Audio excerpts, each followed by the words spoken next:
up we have Malcolm. Welcome to the stage. It is yours, the full square. What if I stand here? Is that going to be? Might not work.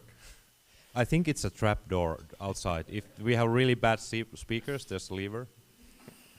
Thank you. So it's great to be back. It's been 2.5 years since I was in front of a similar audience. A few of you were still there. Back in Istanbul. 2.5 years, a lot has happened. For us as a company, it's been very good in terms of doing M&A in different parts of the world and raising money. And I have a lot of insights which I'd like to share in terms of what's happened in the 2.5 years since we were last together, and then maybe some ideas about what might happen.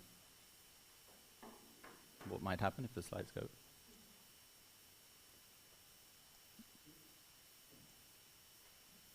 What might happen is the 2 orange lights is a good thing or a bad thing? Yes, thank you. So look, I'm going to make a few comments about valuation, take you, since people from all over the classifieds world, take you quickly through the verticals and suggest some thoughts about the future. So first of all, valuation. These slides were done a couple of weeks ago. The curves have changed slightly in those 2 weeks, but by and large, the trend holds that if you're a classic subscriptions-based classifieds company, then whether you're in real estate or cars, your company was worth at the end of April almost exactly what it was worth at the end of 2019, more or less, with a few bumps along the way.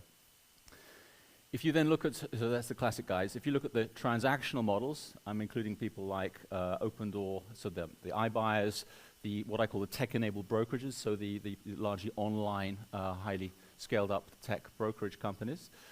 You can see here, a lot of value was created. If it starts here, it's because there was an IPO just before it. There's a lot of value that was created, and unfortunately, it then went away. And similarly on car, you look at Kazoo and Carvana. Carvana's went from 40 billion when the real excitement about transactions was there, down to less than 10.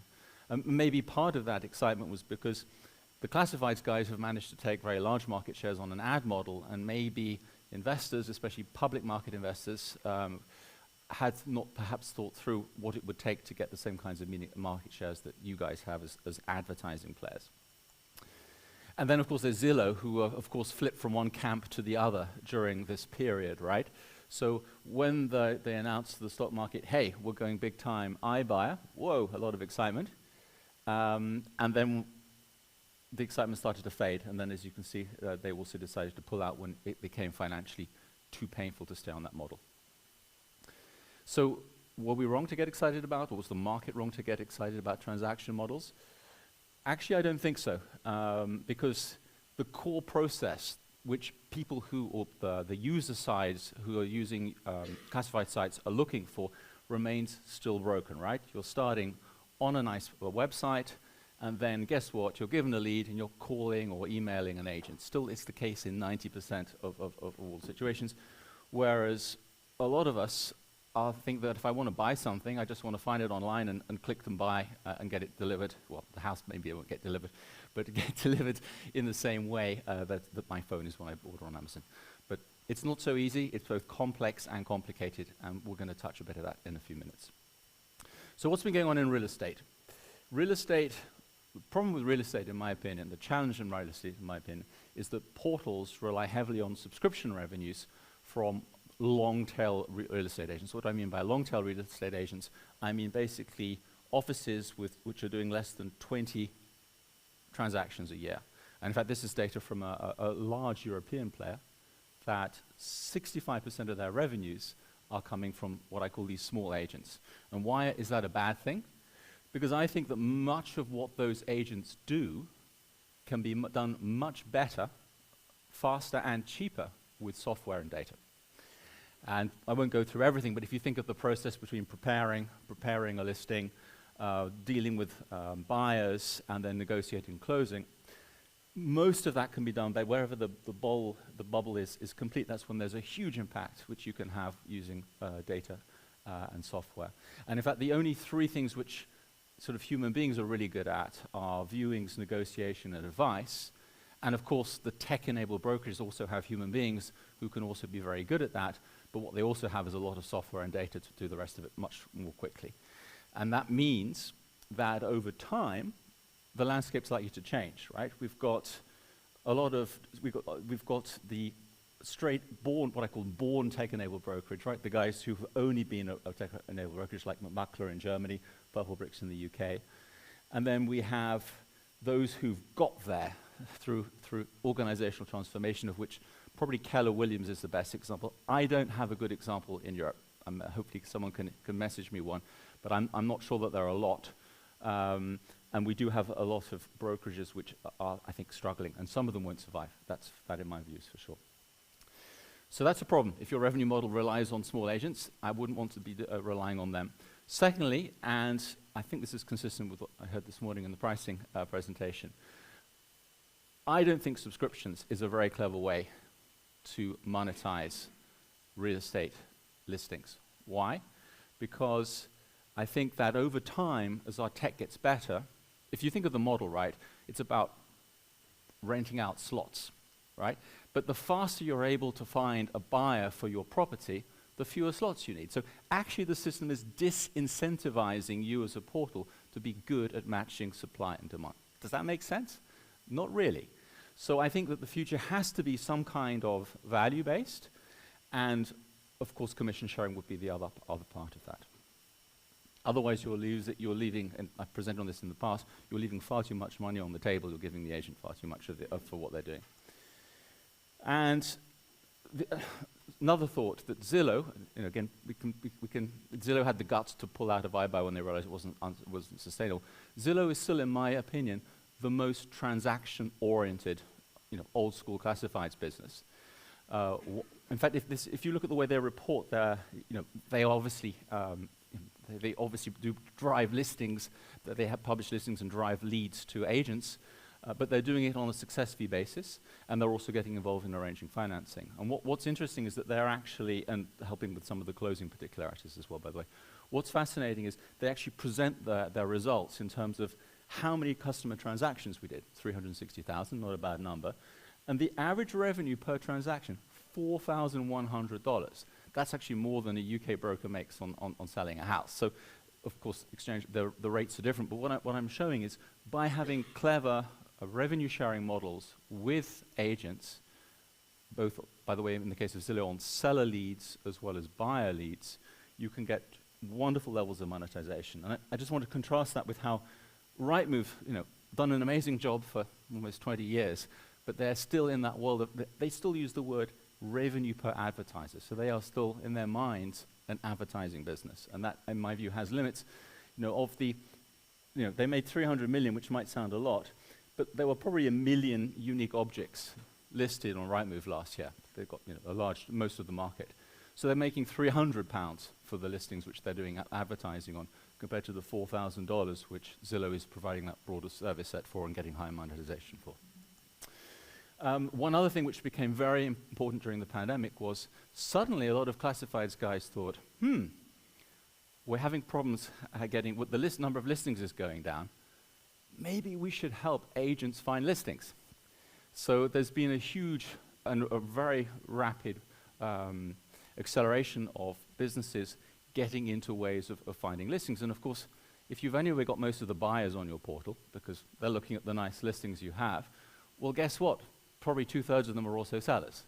So that's where you need to focus, and I think there's a lot of progress that has been made. These are some of the companies that have been active in this space. Some of them are doing revenue share, right? Meilleurs Agents I believe, has flipped from subscriptions to revenue share on the seller lead, the vendor lead, results in a house being sold, and then the commission is shared. Immoverkauf in Germany is definitely that case. Rightmove, of course, still old school. Let's just do it on a subscriptions basis. Now, iBuyer. I've never been a fan of iBuyer. And what's interesting is how much iBuyer has evolved over the past couple of years. So if you actually look at most of the iBuyers today, which obviously Opendoor and OfferPad are probably the two most high profile, if you go to their websites, it's not just about we can buy your house. They're moving to becoming much more broad in what they're doing. iBuying is becoming just one of the things they offer. What else are they offering? Excuse the acronyms. They're basically doing fintech, right? NCO stands for non-contingent offer, which basically means We're going to give you a mortgage, no ifs and buts, so you'll have it in time to make the offer on the house you want to buy. BBYS is buy before you sell. Brilliant idea. I think it's going to be hugely successful in the future. Because you're thinking about moving, it's because you want a different house, a bigger house, a smaller house, a different house, or flat. But trying to coordinate your purchase with your sale is an utter nightmare. And you have countries where you have lots of sort of different chains of everybody relying on somebody else for the transaction to go through. So buy before you sell basically means that you're being advanced the money you need to buy your new house before you've sold your old one. And that suddenly makes the whole thing far more civilized.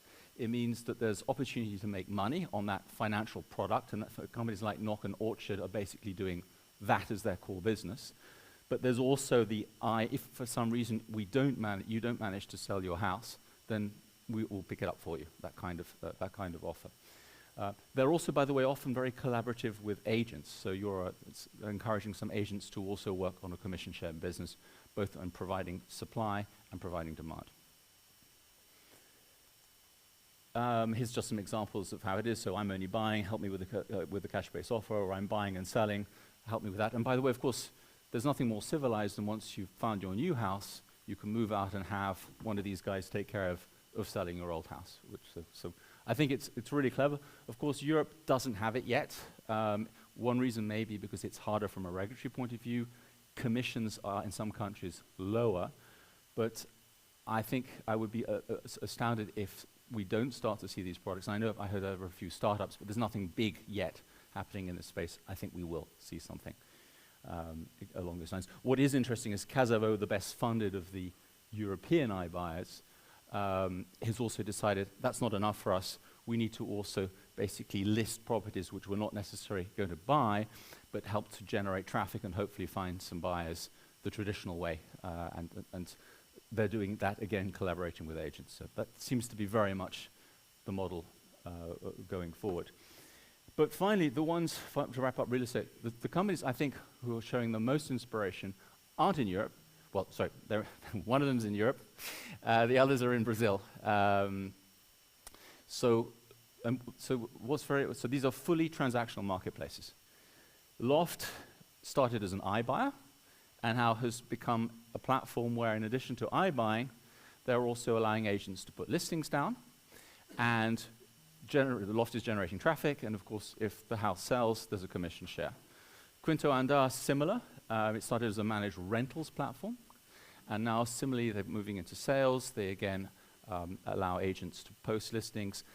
Quinto Andar is generating leads and also managing that transaction through as far as the regulatory allows. Tapu is doing something similar in Turkey. 5 billion business in Quinto Andar at the end of last year. That's comparable to Rightmove. And the difference is Quinto Andar is on an upwards trend in terms of its market penetration.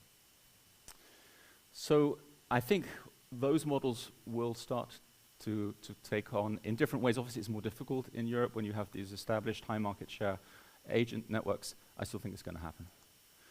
And final thought on real estate.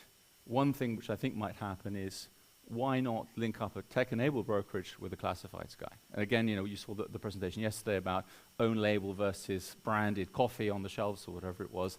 It's that argument, right? As long as you, but if you imagine the value creation, because as a portal, you can add so much more value to the lead, and then you can make a commission on it through your brokerage business. I think we're going to see some of that as well. All right, enough about real estate. Let's do some cars. Cars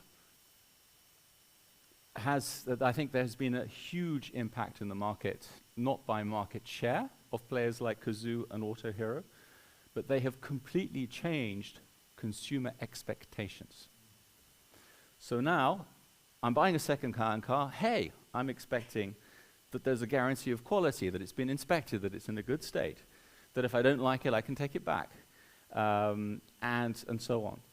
That's what is becoming the expectation of many consumers, a little bit like my Amazon checkout experience from earlier.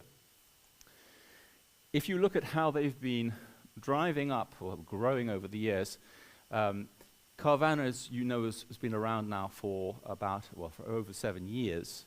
In fact, for over a decade now. So after 10 years and raising billions of dollars, they sold 475,000 cars last year, which sounds okay, but then you think that it's like 1% of used cars sold in the US, right? So, and that's, by the way, obviously not a scale at which they can become profitable, which is one reason why their share price is taking a hammer.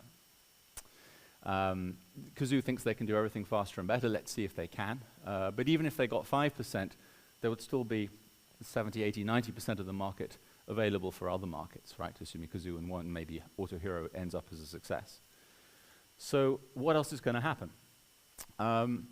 Pre the pandemic, the most common transactional model on classifieds was, of course, the B2C, right? OLX buying Frontier Car Group was probably the best example. So making it very easy for you to, on classifieds, you can choose between, do I go through the classified experience of having to deal with buyers myself, right, if I'm selling my car, or can I simply have the platform take care of it for me, right? And they'll make me an offer which I may or may not refuse. But I think what's even more interesting now is during the pandemic, we suddenly thought, oh, what about B2C? Why don't we make it easier for a consumer to buy off the platform instead? Two very interesting models have evolved in car sales in Australia, where basically they're guaranteeing the quality of the car, giving you the ability to, basically they're offering you the same benefits as Kazoo, but they're not buying any inventory. They're simply taking exclusive right to sell a car within a particular time with an agreed price range with one of their dealer partners. And so the car sales gets their commission without ever having to own the car. Good for cash flow. In Europe, we have AutoScout Smile, which I think is, again, brilliant. It's the same idea. You have the Smile, so the platform overlay. Behind you have a ton of dealers, right? A number of trusted dealers who actually still own the cars. In the case of Scout, as I understand it works, once they have a buyer, then there is a transaction where AutoScout buys the car off the dealer and then sells it on. But it's a similar idea of giving that online experience, the sort of Kazoo experience, also through classifieds. I think that's got a long way to go. But still, there's one segment which is still missing: C2C. C2C in some markets is the lion's share of all car transactions, right? There's still no managed transaction platform at scale for C2C that I have seen in Europe. The one I always cite is Capcar. It's a French company. It does a great job in terms of the experience of the buyer and the seller, but it's tiny, and it's because it's competing against Le Bon Coin and La Centrale, and that, it's just not easy. But that doesn't mean to say that the proposition itself is a great success. So, cars, jobs. Now, I know quite a number of you are from the job sector, so please disagree with me. Here's just an ecosystem view. It's one which I had before, basically dividing the world into the listings platforms. I'm including metasearch and classifieds, the Indeeds, the InfoJobs, the Prakui, the vertical marketplaces. So the ones where you're focusing on one particular segment within jobs, right? So it could be, white collar, it could be IT, it could be graduates, and so on. There's even one here. RigUp is a vertical marketplace for oil workers, hugely in demand at the moment, as you can imagine. Then we have ATS CRM, an incredibly important area, especially because I think it's going to overlap more and more, or connect more and more with what I call the tech-powered recruitment capabilities. And that's everything from programmatic and other ways of reaching out to candidates. Remember, we're dealing with high employment situations, so you need to get very, very good at positioning the right offer to those passive seekers rather than expecting people to proactively come to your platform. Matching technology is incredibly important. So much more to be done there. And then things like some of these automated systems for testing, for qualifying leads, right, and checking that those candidates are really potentially interested in the job, salary level, and so on, before going further. And then finally, also, for example, the tech platforms have, for example, testing games and so on to also further qualify candidate quality. So I think there's an awful lot of happening at the tech level, and I think we're going to talk about that in a few seconds. So huge difference with car and real estates. If you're in jobs, you've got not one but two global players who are really, really, really good. Indeed's revenues, $7.5 billion. There isn't a classifieds business on the planet that does that. And that's, of course, because they are global, or very close to global. And it's, by the way, it's like growing still at 40% per year. So it's not like this is about to end. And then we have LinkedIn. I know LinkedIn does a bit more than just jobs, but you can, I was testing out, searching some job roles. LinkedIn's got a ton of stuff on it, and not just the English-speaking countries, obviously German, everywhere. It's one of the 21st most visited site on the planet, according to SimilarWeb. Now think about competing against that. And obviously, because the ability to match is that much better since they have candidate profiles. If the candidate profile is accurate, which I know is an if, then the ability to match that position is getting better and better. So these guys, 10 billion in revenues, these are not guys I would take on lightly. Then, in the race to add more value, I think matching is absolutely key. There are examples of Praxui in Poland, which has made some steps to filter out, automatically filter out and score and rank candidates. ZipRecruiter in the US is probably one of the most advanced in terms of, again, using AI to try and learn for who's suited to what jobs. But I think, so if you want to survive, I think you have to get very good at that, and I don't know what kind of resources you need to do that. You can't be a single, one country, 10 million population sort of player and hope to be able to develop that level of sophistication, I suspect. Now, vertical, I like the verticals. I think if you're running a vertical, like a corner job and talent job today, these are businesses which I think have a lot of potential, especially if you can, so by being specialists, you just get much better. You understand the employers much, much better, and you're much, much better at working out who's a good fit and who's not, right? While, of course, this model has traditionally been known of in the blue collar, I need somebody to man an exhibition stand for a week. It's now becoming much more broad. It includes highly skilled jobs, software developers and so on, and permanent positions as well. And think about it a minute. People are disparaging about the gig economy. There's nothing. How can I put it? By being a well-managed vertical marketplace, you get to know your particular workers very well, and when one gig has finished, they can then put you onto another one. They can take care of your social security and your taxes and so on, and it starts to become the constant theme. Your employer becomes the platform, and I think that's got a huge way to go. And of course, the monetization is so much better, right? It's not paying for a listing, right? It's a share of the spend. It's either a share, if it's for a temporary job, it's for a share of the spend for the length of that temporary contract. If it's a permanent one, then it will be similar to what a recruiter has traditionally charged, but done with high tech, highly automated. I think these businesses have got a long way to go, and you can see on the left that up to April, some of them had raised very large sums of money. And then a final thought on jobs. I think that without radical innovation, many jobs classified businesses may become irrelevant. Why? Because all those tech-enabled recruitment capabilities I talked about before, I think that if you actually, I don't know if this is going to still work, if you actually combine them with an ATS, you suddenly have a very employer-centric ecosystem where the ATS is connecting to the programmatic text, right? So that's good. It's reaching out for your candidates. You've got matching going on, you've got engagement, and so on. So you're actually able to create that shortlist of candidates using technology. Where was the classifieds platform in that? It wasn't there, right? So if you're just a provider of leads amongst many, you don't have pricing power, and that's, I think, my biggest fear. And yes, Stepstone still charges 1,500 euros for a standard listing. I just think that's going to be less and less the case. Now, other verticals. I've spent a lot of time, because I'm impatient to get involved in transactional businesses, with other verticals other than car and real estate, which, let's face it, are difficult to get transactions working. And nobody's suggesting otherwise, complex and complicated, as I said.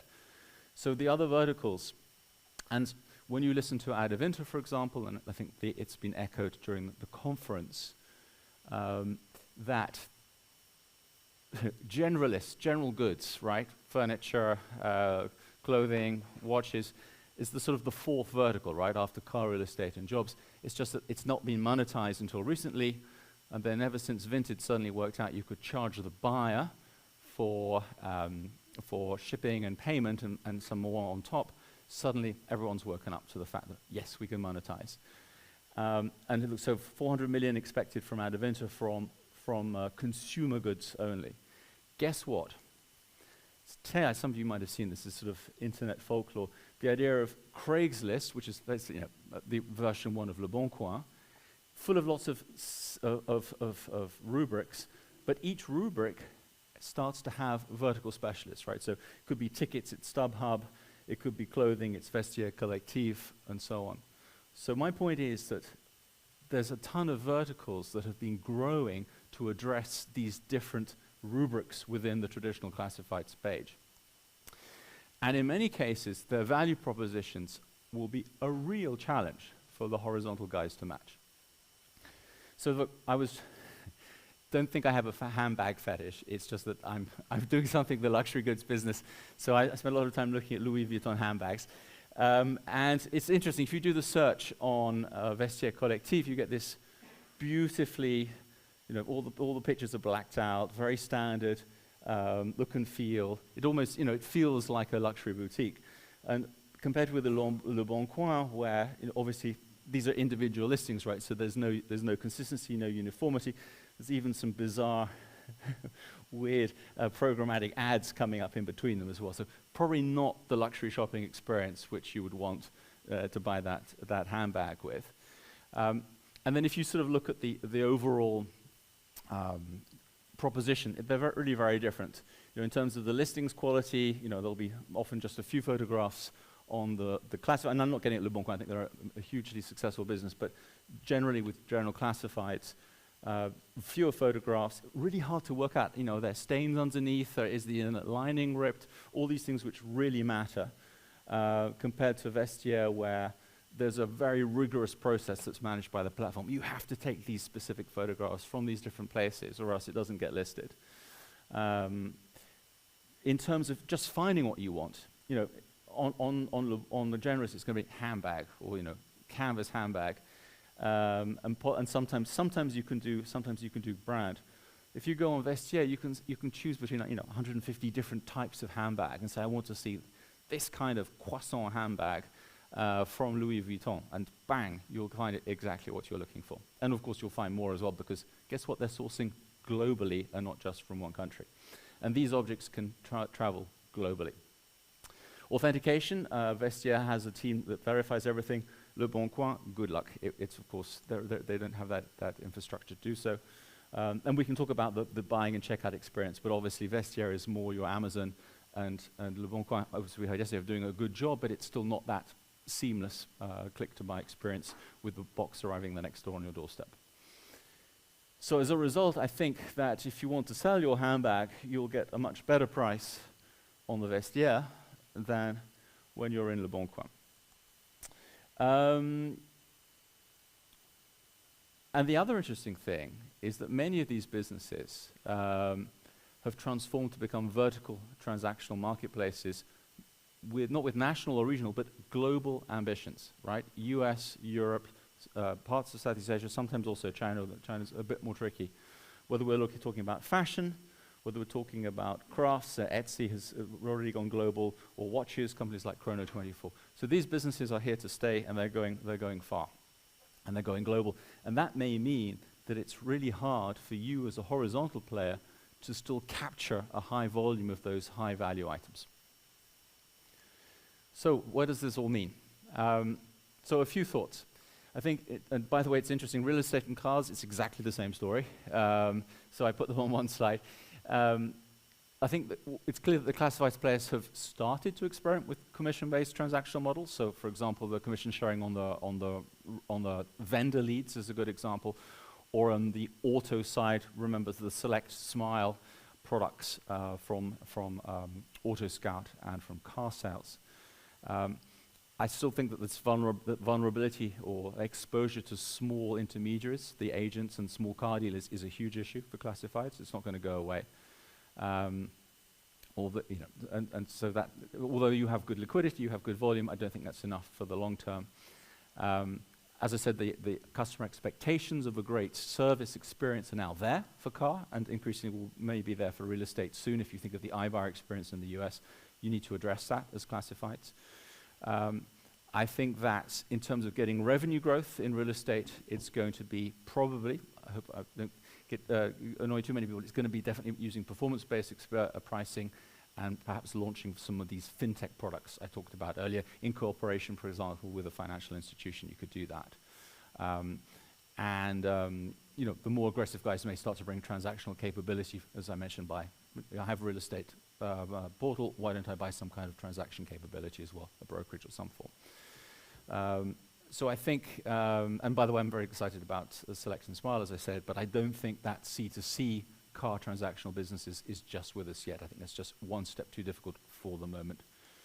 And then jobs in general, yeah, it's tough out there competing with Indeed and LinkedIn. I know you knew that already.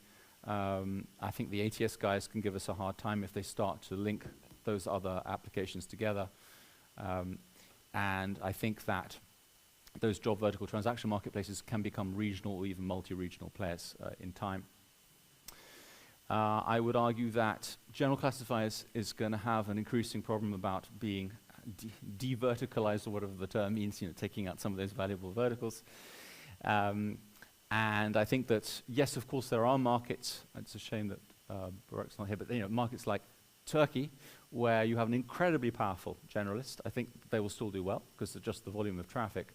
But in most markets where you have horizontals competing against verticals, I think it's going to get harder and harder to replicate.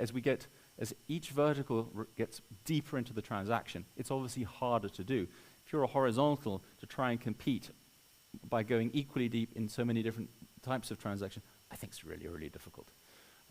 So I think that's one of the challenges which they face. And the second, of course, is in the general goods segment, as I just said, this challenge that we're going to have from the global marketplaces. That's it for me. If you have any questions, I'll try and answer them.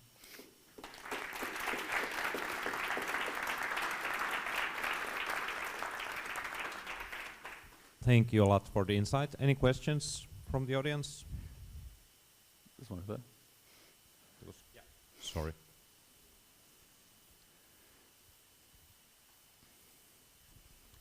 Hi, Chris Sherwood from the OLX Group.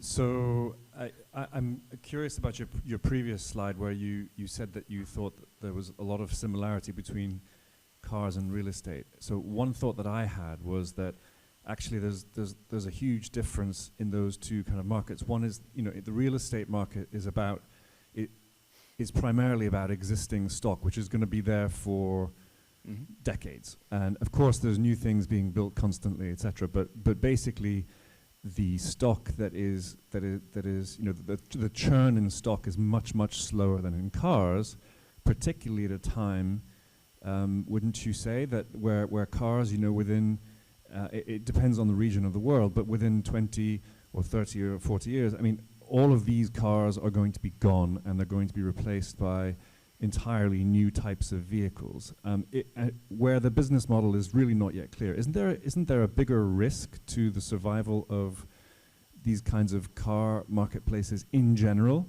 than there is to the survival of real estate marketplaces? That's a great question with that. I think with the sort of longer term and sustainability view in mind. I mean, of course, cars and real estate are different in some respects, but I think the challenges and opportunities for classified platforms are the same. And for you particularly, with OLX and a ton of generalists, I think that you're in a particularly interesting situation.